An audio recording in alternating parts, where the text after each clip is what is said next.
everyone, I'm Allie with PotomacBeads, and in this Better Beader episode, we're going to go over the question, do crystals cut the thread?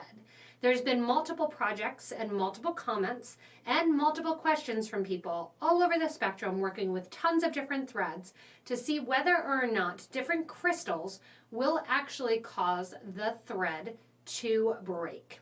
So I'm going to give you some advice and some questions answered on this Better Beader episode about, do crystals tear or rip through the thread? So let's talk thread and crystals and whether or not it's a good idea or a bad idea to use crystals in your project. Obviously, you don't want to take all the time only to find out that your crystal breaks the thread. A lot of times this is going to be depending on how the crystal sits along the thread as well as the thread type.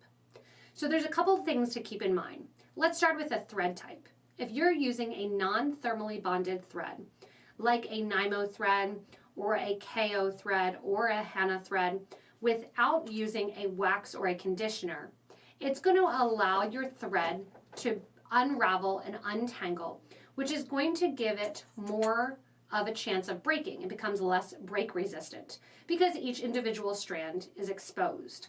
If you have something like a wildfire or a fire line thread that is that thermally bonded thread, it means that it really shouldn't fray.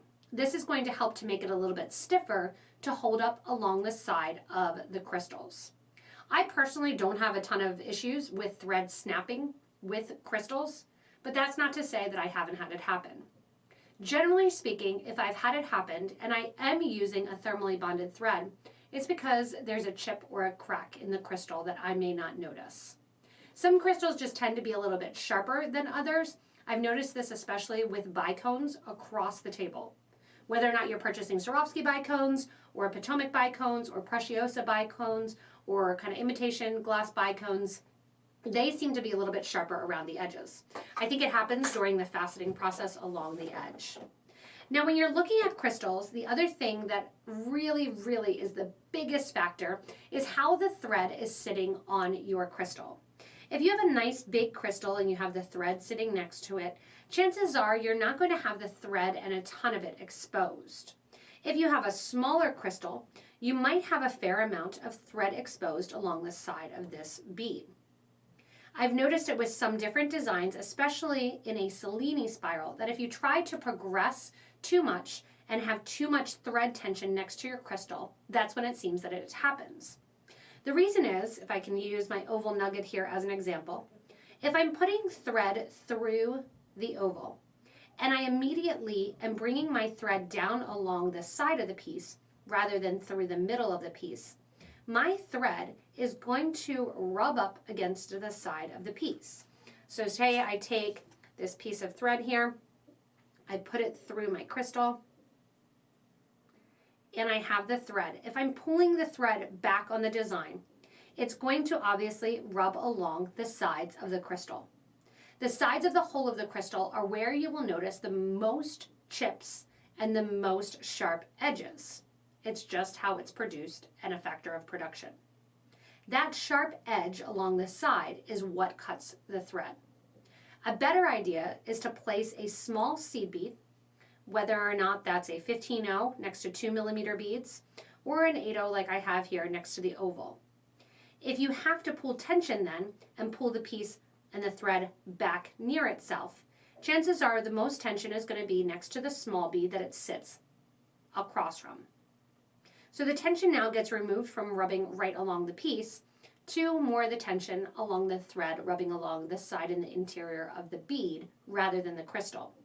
When you try to expand and you have so much thread showing, say this expanded even more and my crystal was giving a lot of tension going from big to small, like a Cellini or a zigzag, you may have issues with your thread breaking because of the crystals.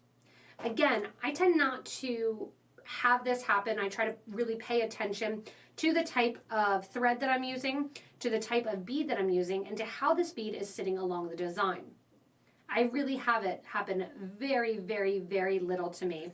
I was going to say never ever, but I did have a bead recently when I was working on a project that did cut the thread because one of my beads had a little chip in it. It wasn't until the thread cut that I noticed that my bead had a little chip on the edge that caused the break in the cut to happen. These are things that you want to keep in mind as you're wondering and thinking, do crystals break the thread? If you know there's going to be a lot of tension on your piece and a lot of that pullback when you see the thread, you may even want to think about using some check glass or making sure that you have those 15 O's on either side before you pull the thread back along the side of the crystal.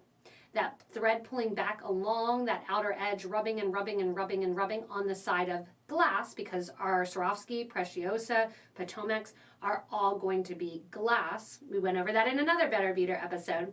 You're rubbing that against a sharp edge of the glass, and you want to make sure to try to avoid this because obviously it's glass, it has an edge, and the sharper the edge, the more likely it is that your thread can fray right around there. Like I said, I've had very, very little chances and little times where my thread has snapped. When you're using the correct thread, you're thinking about the tension of how the crystal sits in the project, and you're keeping in mind to look at the edges of the crystals as you're using them. Now, I'm not saying you need to get in with a magnifier glass and look at all the edges, but just keep in mind if your thread does break, look at the crystal. Sometimes that crystal, without realizing it, might have a tiny little chip in the interior that is sharp and will cut the thread. These are things that are unavoidable. Bugles do the same thing. That's actually why we created the tubelet bead, because glass bugles have the same cut, and that's why it rubs against the edge and the thread can sometimes be compromised by that crystal.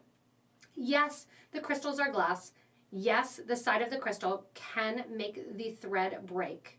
Does that mean we shouldn't use them at all? Absolutely not. Everybody loves glitz and glam and a little bit of crystals or a lot of crystals. So you just want to make sure as you're using them that you're conscious of the way that the thread is interacting both in the type of thread as well as the tension along the bead to the crystal itself. These are going to help you, and I know in the comments below you guys will have a ton of other suggestions and ideas and instances maybe in which your thread broke and the lessons that you learned from that thread breakage. That's super helpful if you comment below to engage in and help this beading community grow. Remember, keep in mind that it does not matter the crystal brand. It does not matter as much the thread brand if they're thermally bonded, wildfire versus fireline. You just want to keep in mind how it is pulling and the tension of thread along the sides of it. As always, thanks so much for joining in on this Better Beader episode. This is a question that a lot of people ask and a lot of people have varying opinions on, so I'm excited to see your comments below the video of this Better Beader episode.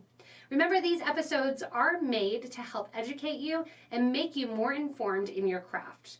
Those comments really do help in order to engage this community and help build and inform more beaders than just those that we reach. As always, you can subscribe to this YouTube channel if you haven't yet by hitting the little subscribe button in the corner.